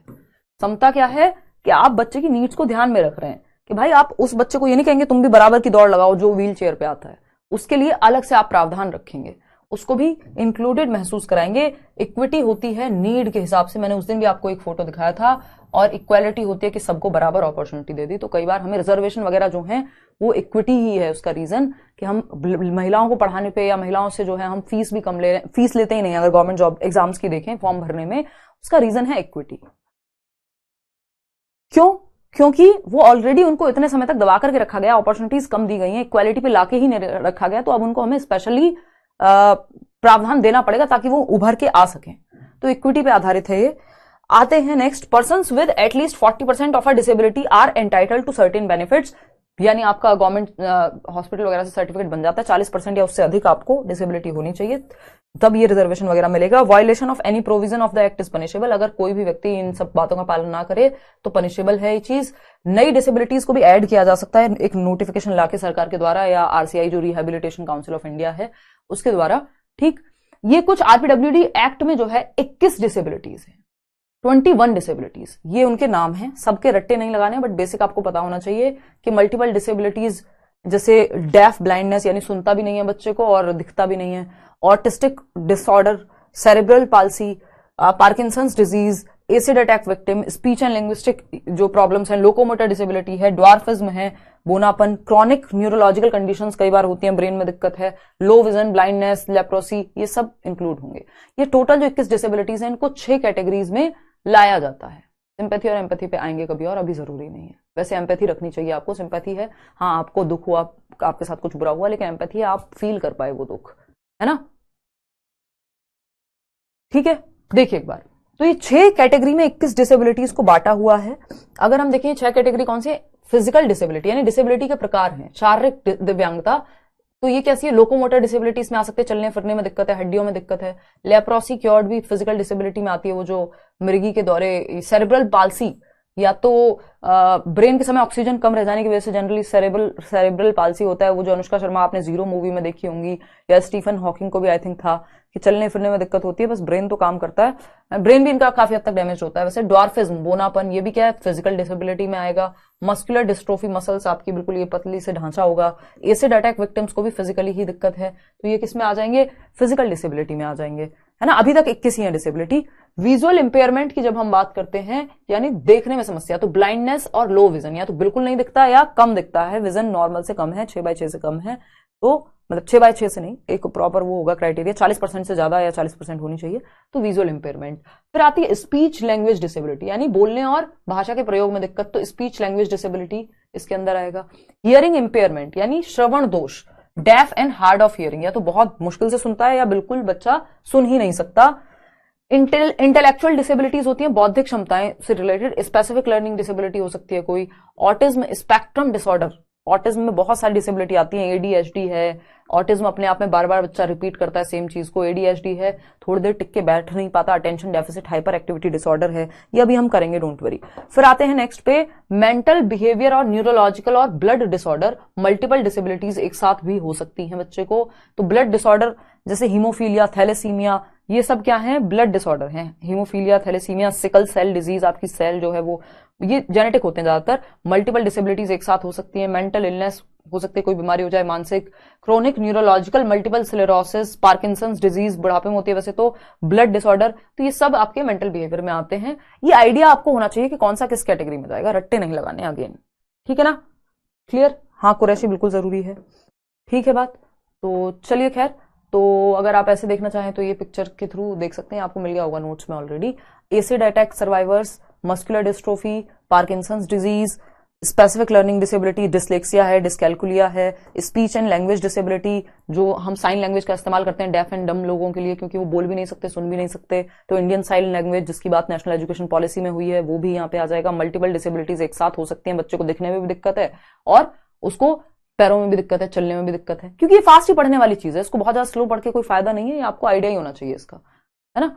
लेप्रोसी क्योर्ड, कुष्ठ रोग होता है भाई लेप्रोसी, वो मिर्गी नहीं, कुष्ठ रोग, ठीक है। Blindness, thalassaemia, chronic neurological conditions, mental illness, locomotor disability, चलने फिरने में दिक्कत, है ना। हीमोफीलिया, सेरेब्रल पाल्सी, चलने फिरने में और ब्रेन में भी दिक्कत होती है, सिकल सेल डिजीज, ये सब हम बातें कर चुके हैं। Intellectual disability, hearing impairment, low vision, dwarfism, बोनापन, ये सब जो है यहाँ पे आ जाएंगे। अब इनको आइडेंटिफाई कैसे करना है, इससे भी पहले हमें मल्टीपल डिसेबिलिटीज, हाँ अनुष्का कह रही है उनके ग्रैंडफादर को थी पार्किंसंस की डिजीज, हो जाती है कई बार ओल्ड एज में, और कुछ लोगों को जेनेटिक हो जाती है कई बार। देखिए एक बार, अगर हम बात करें यहाँ पे तो हमें एक चीज देखनी है सिंपली, अब ये जो स्पेसिफिक लर्निंग डिसेबिलिटीज है उनको पढ़ना है, क्योंकि यहां से क्वेश्चन बहुत आता है ना। लर्निंग डिसेबिलिटीज यानी अधिगम अक्षमताएं, और इसमें भी 2-4-6 ही हैं जो बार बार रिपीट होती हैं। लर्निंग डिसेबिलिटीज या बोले तो अधिगम अक्षमताएं, अधिगम अक्षमताएं, अक्षमताएं हमेशा क्वेश्चन आता है, इसको ध्यान से पढ़ेंगे। ये सब तो आपको बस आइडिया के लिए पता होनी चाहिए, ठीक है ना। अगर हम देखें, सूरज कह रहे हैं आपका 1 घंटे का कंटेंट, 1 आवर का कंटेंट, और रेस्ट टीचर का 4 आवर में भी उतना कंटेंट नहीं मिलता। सूरज, ये मैं भी कई बार इस चीज में ना वो रहती हूँ, मतलब कंफ्यूज सी होती हूँ कई बार कि यार, खैर मेरा इसमें मुद्दा ये रहता है कि अगर एग्जाम पास है तो थोड़ा स्पीड में लेके चलो, और एग्जाम दूर है तो नॉर्मल स्पीड ले लो, लेकिन मेरी नॉर्मल भी थोड़ी सी ज्यादा ही होती है। बट इसमें मतलब मैं थोड़ा सा कंफ्यूज रहती हूँ कि बहुत स्लो, क्योंकि मैं भी देखती हूँ कई बार किसी को, तो मेरे को लगता है कि यार क्योंकि ऑफलाइन में स्लो होना समझ में आता है, ऑनलाइन में स्लो होने में दिक्कत हो जाती है, कई बार इंसान बोरियत महसूस करता है। मैं अवॉइड भी करती हूँ कि लिखना थोड़ा अवॉइड करूं, क्योंकि उससे समय ज्यादा लगता है ऑनलाइन क्लास में तो स्पेशली, ठीक है ना। और करना चाहिए बिल्कुल सुमन, प्राइवेट स्कूल में आप अप्लाई कर सकते हैं। तो इसमें मैं थोड़ी कंफ्यूज रहती हूँ कि यार मैं ज्यादा कम समय में ज्यादा कंटेंट तो कराती हूँ, बट थोड़ा स्लो चलना चाहिए। तो एग्जाम की ही बात है, बाकी तो कोई बात नहीं है, ठीक है, एग्जाम वाली ही बात है, और तो कुछ नहीं है। चलो खैर, नहीं एग्जाम पोस्टपोन होना है मुझे तो नहीं लगता बिल्कुल भी, वो 22 की छुट्टी है यूपी में भी, 21 की थोड़ी है। देखिए एक बार, तो अगर हम देखें मल्टीपल डिसेबिलिटीज, तो अभी खैर मैं इस साल से ऑफलाइन क्लासेस आपकी कंटिन्यू करने वाली हूँ, तो पता लगेगा कि स्लो करें या थोड़ा फास्ट ही पढ़ाएं। देखिएगा लर्निंग डिसेबिलिटीज की अगर हम बात करें, और लर्निंग डिसेबिलिटीज में आपका डिसलेक्सिया, एलडीज, इसको दिया था सैमुअल किर्क नाम के एक व्यक्ति ने, लर्निंग डिसेबिलिटीज टर्म 1960 में, बस पता होना चाहिए, जरूर नहीं आप उसके रट्टे लगाएं आगे के बैचेस में जब आप पढ़ेंगे। डिसलेक्सिया, डिस का मतलब ही होता है डिसफंक्शनैलिटी, डिसकैलकुलिया, कैलकुलिया, हिंदी में भी डिसकैलकुलिया ही कहेंगे। डिसफेजिया, डिसफेजिया, डिसग्राफिया, ये 4 बहुत महत्वपूर्ण हैं तो बहुत सारे, बट यही महत्वपूर्ण है, अब पेपर आपका पास है, इतना ही याद रखिए आप। डिसग्राफिया, ठीक है। अब अगर हम देखें यहाँ पे, तो डिसलेक्सिया, मैं हिंदी में लिख रही हूँ, डिस तो आप समझ जाएंगे, लेक्सिया, बच्चा था ईशान अवस्थी, तारे जमीन पर, याद कीजिए। पढ़ने और लिखने में दिक्कत होती है इन बच्चों को, बेसिकली सबसे ज्यादा पढ़ने में दिक्कत होती है, और पढ़ने में दिक्कत है तो वो लिखने में भी दिक्कत होगी, जो बच्चा गलत पढ़ेगा वो लिखेगा भी गलत, ठीक है ना। तो हम क्या कहेंगे यहाँ पे, रीडिंग डिसऑर्डर है, बच्चा रिवर्स में पढ़ता है, बी को डी पढ़ेगा, डी को बी, गॉड को डॉग, डॉग को गॉड, 100 को वॉज, ये सब पढ़ सकता है रिवर्स में, 6 को 9, और पढ़ेगा गलत तो लिखेगा भी गलत। तो reading and writing disorder dyslexia, ठीक है ना, स्पीड ठीक है ना, हाँ ठीक है। तो अगर हम बात करें यहां पे, बहुत बढ़िया साक्षी, एडमिट कार्ड 1 हफ्ता पहले, 14 तारीख तक, 13 से 14 के बीच में, और 2 दिन पहले फाइनल। बहुत बढ़िया मलती, धन्यवाद।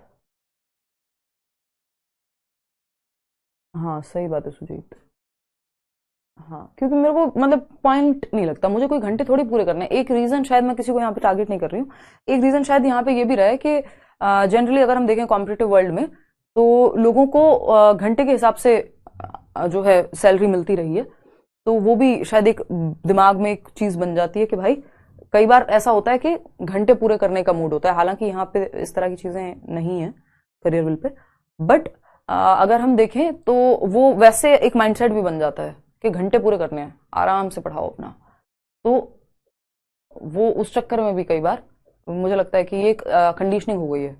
बाकी ठीक है, सबका अपना एक स्टाइल होता है, अगर जिसको जैसे समझ में आए, समझाने का मन करे, बट ये मुझे लगता है कई बार, मुझे खुद भी लगता है, जो बात आपको लग रही है ना, कि जैसे मैं यूट्यूब पे भी कई बार देखती हूँ, या कोई पढ़ रहा है मेरे ही आसपास वाला, मैंने यार ये काम तो थोड़ा मतलब समझा दो आप, अगर कोई मुश्किल टॉपिक है, मैं प्याजे में 4-4 5-5 दिन भी लिए हैं, और इस बार मैंने शायद 2 दिन में भी प्याजे कराया है, ऐसा भी होता था जब मैं घंटे 1.5 घंटे में भी प्याजे कराती थी। तो ये तो आपके हाथ में कि आप कैसे कराना चाह रहे हैं, तो वो नीड पे डिपेंड करता है, लेकिन एक डिफॉल्ट कई बार हम ज्यादा ही स्लो चले जाते हैं, तो वो है ना, हाँ वो फिर बोरियत आती है, और ऑनलाइन में ज्यादा बोरियत आती है। ऑफलाइन में तो फिर भी ये होता है कि बच्चे सामने बैठे हुए हैं, तो वो शक्लें दिखती हैं, कोई बीच में क्वेश्चन पूछेगा तो वो चल जाता है।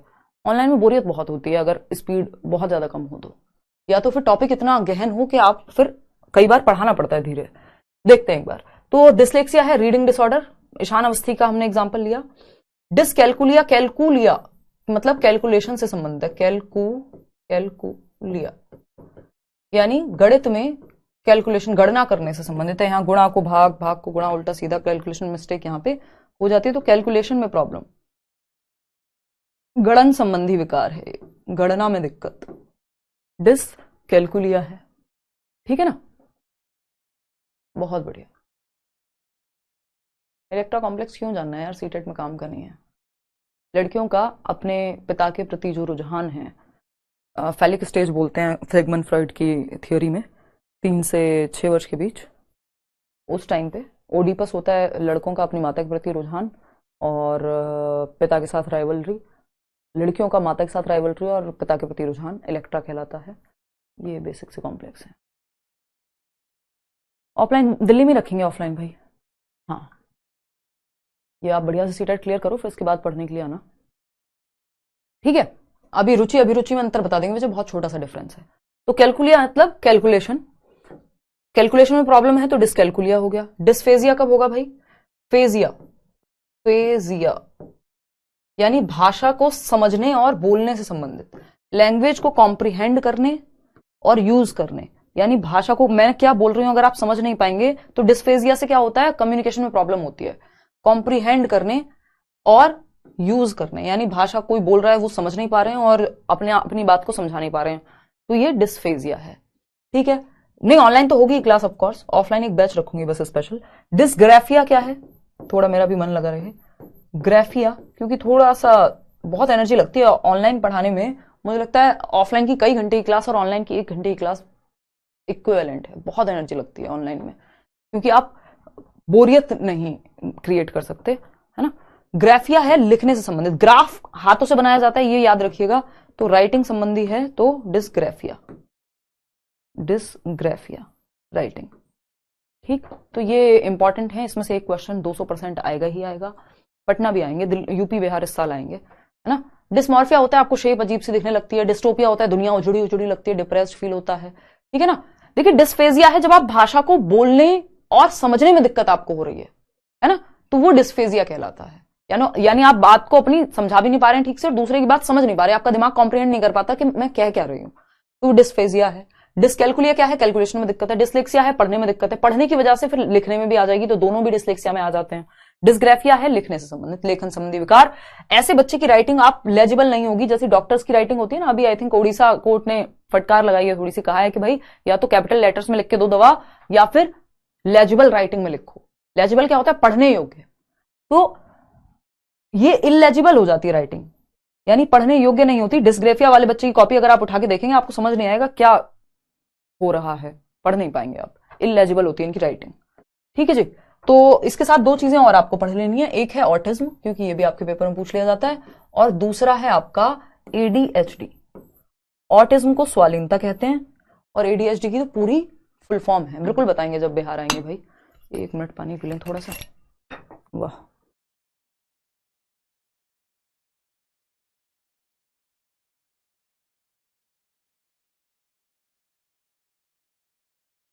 कम्युनिकेशन डिसऑर्डर होता है डिस्फेजिया, एक तरह से कह सकते हो। अब देखना है यहां पे फटाफट से,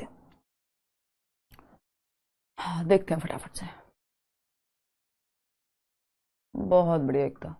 देखिएगा डिसग्राफिया और डिसलेक्सिया दोनों में राइटिंग है। देखिए डिसग्राफिया तो है ही राइटिंग के लिए, डिसलेक्सिया में पढ़ने की वजह से अगर राइटिंग में दिक्कत आ रही है तो डिसलेक्सिया में आ जाएगा। तो कई बार रीडिंग और राइटिंग दोनों डिसलेक्सिया में ऑप्शन होता है तो लगा सकते हो, नहीं तो सिर्फ रीडिंग का ऑप्शन होगा। डिसलेक्सिया में जनरली रीडिंग डिसऑर्डर होता है मेनली ये। बहुत बढ़िया श्रवंती, श्रवंती ओके। चलिए फटाफट से आते हैं, ऑटिज्म पढ़ते हैं और एडीएचडी पढ़ते हैं, फिर आज की क्लास को रैप अप करेंगे। अगर हम बात करें ऑटिज्म की, स्वालीनता कहते हैं हम इसको हिंदी में, स्वालीनता, और थोड़ा ना एज के साथ या ज्यादा टाइम हो जाता है तो टीचर्स थोड़े स्लो हो भी जाते हैं। स्वालीनता की अगर हम बात करें तो स्वालीनता क्या है, बेसिकली बच्चे को यहाँ सोशल बिहेवियर में दिक्कत होती है, यहाँ पे मतलब सोशली ठीक से घुल मिल के रहने में दिक्कत होती है, थोड़ा अकेले रहना ज्यादा प्रेफर करते हैं। अगर ज्यादा चेंजेस हो जाएं आसपास इनके रूम में या आसपास ज्यादा लोग आ जाएं, जैसे माय नेम इज खान वाला जो शाहरुख खान है उसमें आप देखिएगा वो अजीब सा महसूस करते हैं, बार बार रिपीट करते रहेंगे अपनी बातों को, फिजिकली एक्टिविटी रिपीट करते रहेंगे, रेपिटेटिव एक्शंस, रेपिटेटिव। एक तो मुझे आजकल क्या हो गया पता नहीं, मुझे ही डिसग्राफिया हो गया, मैं मजाक में कह रही हूँ भाई। Repetitive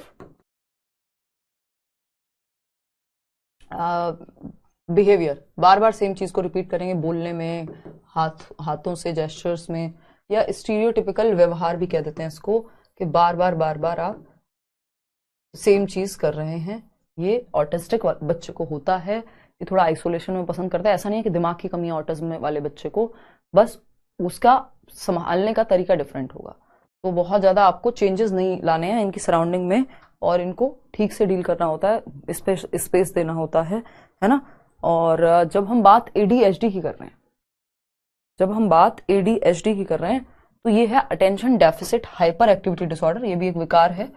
attention, A for attention, D for deficit. Attention का मतलब होता है ध्यान में कमी, अवधान में कमी, डेफिसिट का मतलब है कमी, हाइपर एक्टिविटी यानी एक्टिव जरूरत से ज्यादा है, बच्चा एक जगह टिक के ही नहीं बैठ पाता। हाइपर एक्टिविटी डिसऑर्डर यानी विकार, ठीक है। तो अगर हम बात करें एएसडी बोलते हैं, ऑटिज्म में भी बहुत सारे डिसऑर्डर आ जाते हैं, ऑटिज्म स्पेक्ट्रम डिसऑर्डर एएसडी बोलते हैं, एक अम्ब्रेला टर्म है जिसमें कई सारी डिसेबिलिटीज आ सकती हैं। हैप्पी बर्थडे तनुजा भाई, all the best for your future endeavours, may you get everything you deserve, ठीक है जी। हर वो चीज जो आप डिजर्व करते हैं सच में, जिसके लिए आप मेहनत करते हैं, वो आपको मिले। देखिएगा, attention deficit hyper activity disorder, अवधान में कमी या अवधान न्यूनता अति सक्रियता डिसऑर्डर कह देते हैं इसको हिंदी में हम। यानी बच्चा ओवरली एक्टिव होता है तो उसको पार्ट्स में 5-5 मिनट तोड़ के काम कराना पड़ता है, एक बार में ज्यादा देर तक ये नहीं बैठ पाएगा कि 2 घंटे आधे घंटे आप बैठने को कहें, थोड़ी थोड़ी देर में उसको एक्टिविटीज करने को देती रहनी पड़ती है। तो ये है एडीएचडी वाला बच्चा जो हाइपर एक्टिव है, और अटेंशन में जिसकी अटेंशन लो है, एक्टिविटी ज्यादा है, उछलता कूदता रहेगा क्लास में, तो इनको फिजिकल एक्टिविटी करा सकते हो तो थोड़ा सा थक के बैठेंगे एक जगह, है ना। ऑटिस्टिक बच्चे की भी हमने बात कर ली। अब आते हैं फटाफट से, अब ये जो डिसेबिलिटीज हैं इनको पहचाना कैसे जाए क्लास में। अगर किसी को भी जो 21 डिसेबिलिटी भी अभी हमने देखी थी, संज्ञान से संबंधित, बिहेवियरल प्रॉब्लम जो भी है, उसको कैसी बातें करते हो यार, है कैसी बातें करते हो, शर्म नहीं आती है मम्मी। हम फलाने सर से शादी कर ली, कमाल करते हो यार। आपको लगता है मेरी पर्सनालिटी मैच कर पाएगी? देखिएगा एक बार, है ना, सब लोग अलग होते हैं, देखिएगा एक बार। अगर हम बात करें यहाँ पे मेटाकॉग्निशन, अभी कल आपकी लास्ट क्लास है, उसमें ये सारे छोटे छोटे टर्म पेडागोजिकल आ जाएंगे। अफेजिया डिस्फेजिया बात बराबरी है। अगर हम बात करें स्ट्रेटेजीज फॉर अर्ली आइडेंटिफिकेशन, यानी ये जो दिव्यांगताएं हैं इनको प्रारंभिक रणनीतियां होनी चाहिए, शुरुआत में पहचान लेना चाहिए। अगर बच्चे को बहुत लंबे समय तक रह गई और टीचर को पता भी नहीं लगा, पेरेंट्स को पता भी नहीं लगा, तो और मल्टीपल डिसेबिलिटी होने के चांसेस बढ़ जाते हैं, एक से दूसरी डिसेबिलिटी होने के चांसेस बढ़ जाते हैं। तो कैसे पता लगा सकते हैं? एक तरीका है ऑब्जर्वेशन का। टीचर्स जो हैं या पेरेंट्स जो हैं वो ऑब्जर्व करें, अवलोकन करें। बच्चा जब डेली एक्टिविटी कर रहा है, कोई बच्चा है जो बार बार पीछे से उठ के देखता है, आंखें उसकी पलकें झपकती रहती हैं बार बार, तो आप उसको कहेंगे बेटा एक बार आई टेस्ट करा के देखो, कहीं कोई दिक्कत तो नहीं है ना। या फिर आप आइडेंटिफाई करेंगे, पेरेंट टीचर मीटिंग में फिर बात करेंगे, है ना। स्कूल में कोई काउंसलर है तो उसको बात करेंगे, कोई टेस्ट कराना होगा वो कराएंगे। तो ऑब्जर्व करके पता लगता है। पहले तो बच्चे की नोटबुक आपने देखी और उसमें रिवर्स राइटिंग है, ABCD, B का D बनाया हुआ है, तो ऑब्जर्वेशन से पता लगेगा। स्क्रीनिंग दूसरा तरीका होता है। स्क्रीनिंग में बहुत सारे टेस्ट होते हैं, ये आपके जो इंटेलिजेंस से लेके अलग अलग तरह के टेस्ट होते हैं, वो सब इसमें शामिल होते हैं। तो वो काउंसलर आपका स्क्रीनिंग के थ्रू पता कर सकते हैं। फिर आता है तीसरा, आइडेंटिफाई पैटर्न्स और इवेल्युएशन। आप पैटर्न पहचान सकते हैं बार बार बच्चे का, कि बार बार बच्चा सेम बात रिपीट कर रहा है, या इमोशनली वो कहाँ उसको दिक्कत आ जाती है, अलग सा एकदम अलगाव सा महसूस करेगा, या बहुत ज्यादा अजीब सा व्यवहार करने लगेगा। तो आप ऑटिज्म की तरफ इशारा कर रही है कोई चीज, लक्षण के हिसाब से आप इवेल्युएट कर सकते हैं, पैटर्न्स पहचान सकते हैं। ठीक है ना। Thank you Nivedita. ठीक है जी, धन्यवाद बरखा। चलिए खैर आगे बढ़ते हैं। Next question. Match, personality match करने का मेरा मतलब ये नहीं है कि मैं बहुत तोप हूं बाकी लोग खराब हैं। इसका मतलब ये है कि डिफरेंस है ना बहुत ज्यादा है। देखिएगा एक बार, अगर हम बात करें यहां पे अब इंटेलेक्चुअल डिसेबिलिटी यानी संज्ञानात्मक इंटेलिजेंस से रिलेटेड जो दिक्कत है, उसमें आपको समझना है आईक्यू लेवल की प्रॉब्लम्स हैं, इनको हम आईडीज कहते हैं, इंटेलेक्चुअल डिसेबिलिटीज, बौद्धिक अक्षमताएं कहते हैं। फटाफट से देखते हैं। एमआर और आईडी वाला आईक्यू लेवल के आधार पर बांटा हुआ है इनको। एड्यूकेबल मेंटल रिटार्डेशन है, इनको एजुकेट तो किया जा सकता है, थोड़ा बहुत बेसिक सिखाया जा सकता है, 50 से 69 आईक्यू वाले। फिर होते हैं ट्रेनेबल मेंटल रिटार्डेशन, इनको ट्रेन किया जा सकता है बस, कि ये थोड़ा बहुत अपना ध्यान रखना सीख जाएं। कस्टोडियल मेंटल रिटार्डेशन होती है कि इनके साथ तो कस्टडी चाहिए, बिलो 25 आईक्यू वाला अपना ध्यान खुद भी नहीं रख सकता, खाना भी कोई और खिलाएगा, है ना।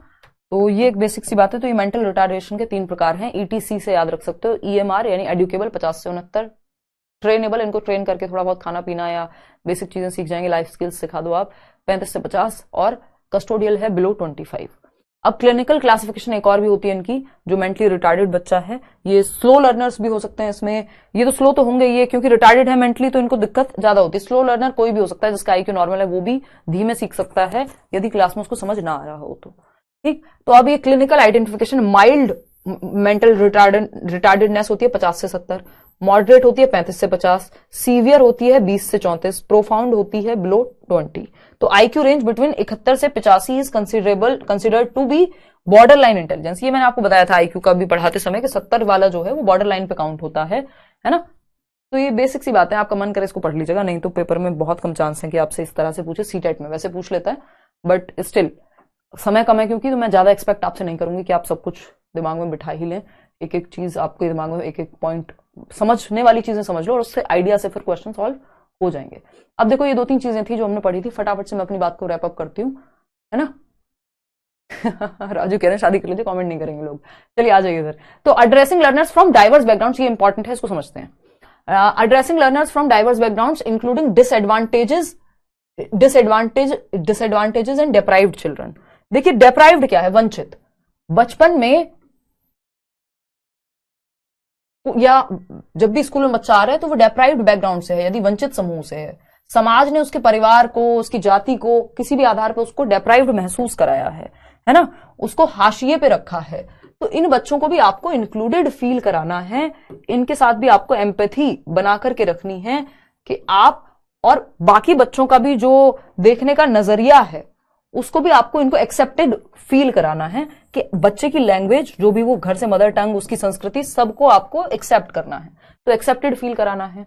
डिसएडवांटेजेस क्या हो सकते हैं, कोई फर्स्ट जनरेशन लर्नर हो सकता है, पहली पीढ़ी का अधिगम करता। अब आपके घर पे तो अगर मेरा भाई है उसको कोई दिक्कत हो तो वो पूछ सकता है, घर में सब पढ़े लिखे हैं, है ना, मदर से लेके और जो भी है आसपास, तो अगर वो कुछ पूछेगा तो उसको मदद मिल जाएगी। या आज की डेट में इंटरनेट है, खोल लेगा कंप्यूटर बैठ करके या ट्यूशन लगवा देंगे।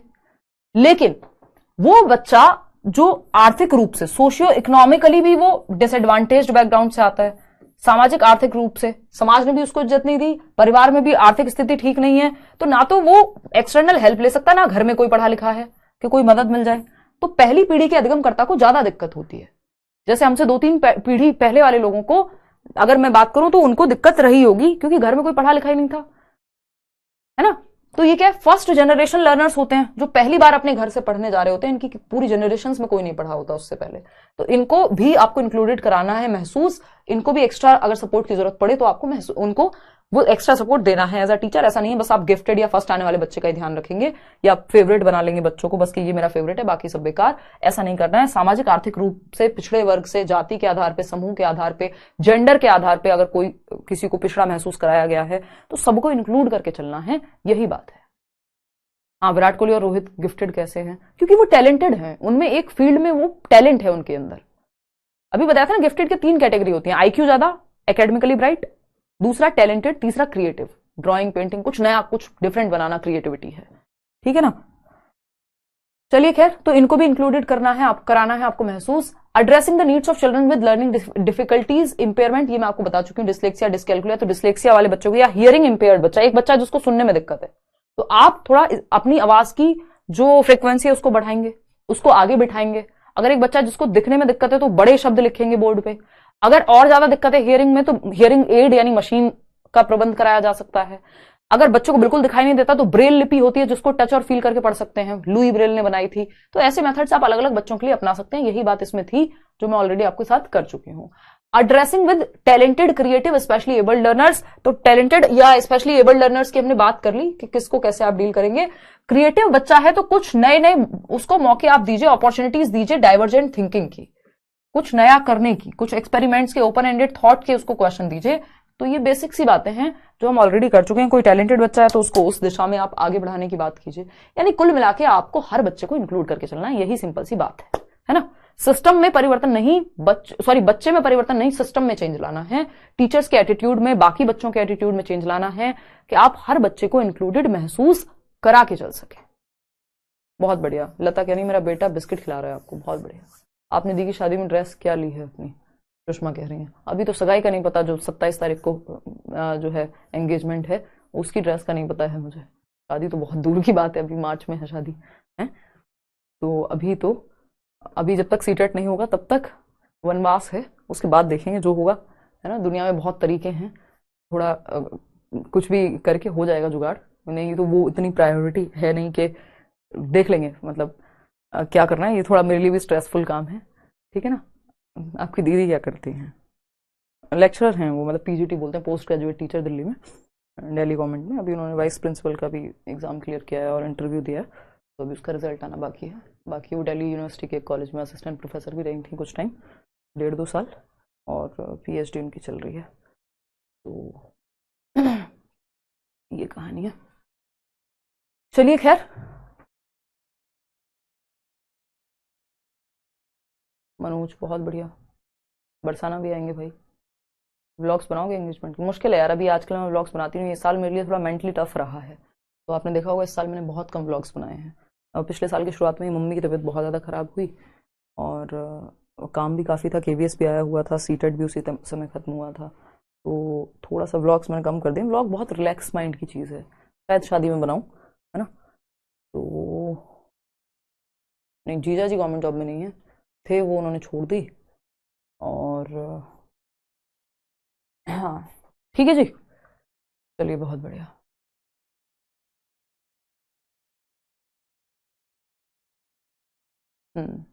वेरी गुड खुशबू। चलो कोई और बात हो तो बताओ यार। नेगेटिव पॉजिटिव टैग वर्ड्स मैं बता दूंगी आपको, है ना। नेगेटिव पॉजिटिव टैग वर्ड्स मैं यूट्यूब पे आज ही कराने वाली थी, बट आज मेरे को कहीं जाना है, थोड़ा सा एक काम है छोटा सा।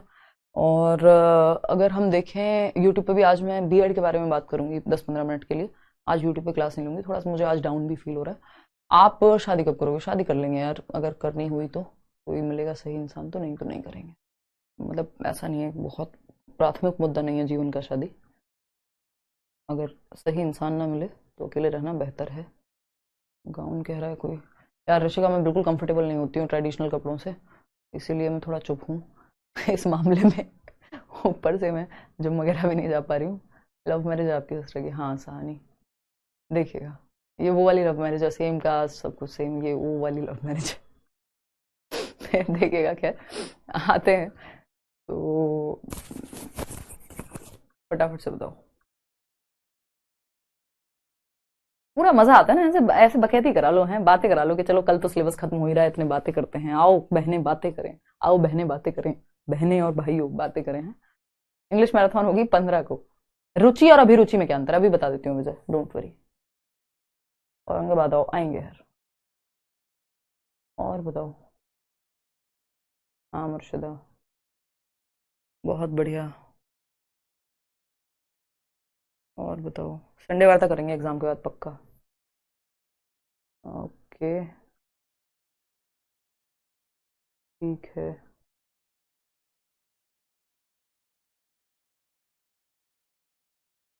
यूट्यूब पे नहीं होगी आज। रुचि और अभिरुचि में अभी बता रही हूँ मैं अंतर। चलो बहुत ही बढ़िया। अपना कुछ कुछ काम करते हैं, वैसे इंजीनियर हैं नसरीन। और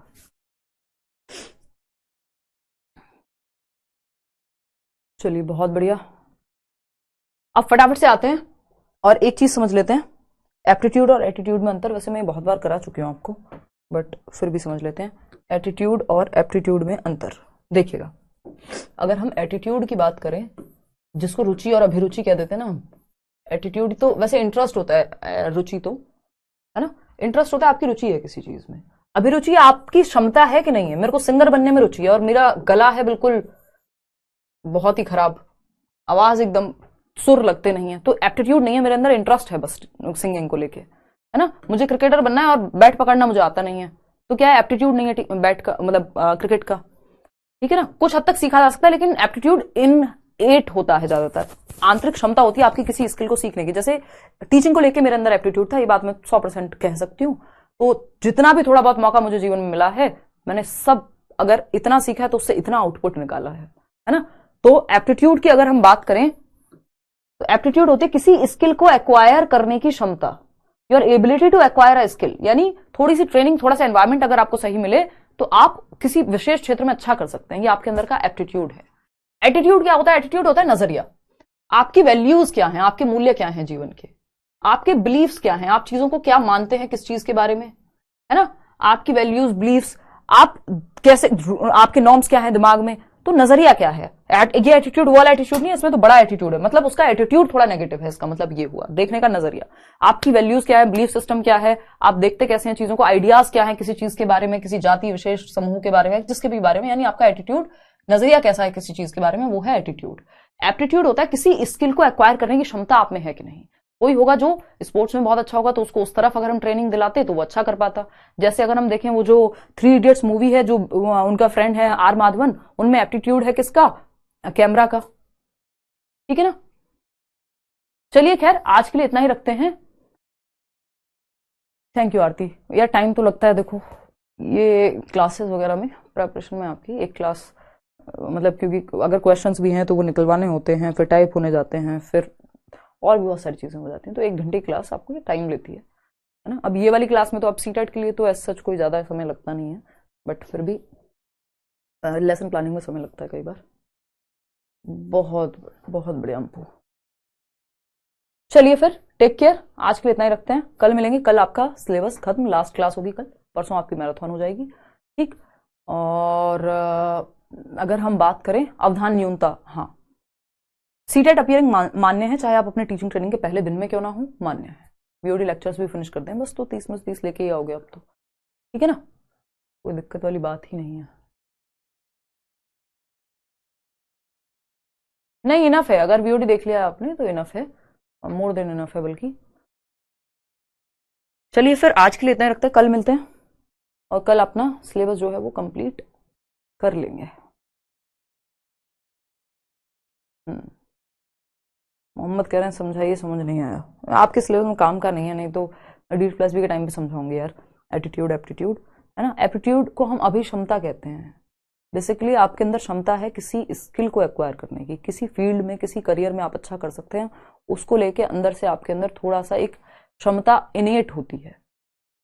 हम देख रहे हैं किसी बच्चे को बचपन से ही यार वो खेलने कूदने में बहुत अच्छा है, तो अगर उसको उस तरफ ट्रेनिंग दे दें, इसका मतलब स्पोर्ट्स का एप्टीट्यूड है उसमें। मुझे बचपन से पढ़ाना पसंद है, जब से मुझे पता है। मैं अपने मामा जी के स्कूल में जाती थी, शायद कि ना 3rd 4th क्लास में होंगी, 4th में होंगी, 3rd वालों को पढ़ाना शुरू कर देती थी। तो वो एप्टीट्यूड मतलब अगर उस तरफ ट्रेनिंग दी जाए तो आपके अंदर क्षमता है उस फील्ड में अच्छा करने की। एटीट्यूड क्या है? एटीट्यूड है आपका नजरिया, आप सोचते कैसे हैं किसी चीज के बारे में, आपकी वैल्यूज क्या है, आपका बिलीव्स क्या है, आपके आइडियाज क्या है किसी चीज को लेकर के, ठीक है। अच्छा धन्यवाद निशा, कई सारी जोड़ियां आज के सेशन में ही आपने बना दी हैं, है ना। He is a friend by the way, ऐसा कुछ नहीं है। चलो खैर, टेक केयर, बाय बाय, धन्यवाद।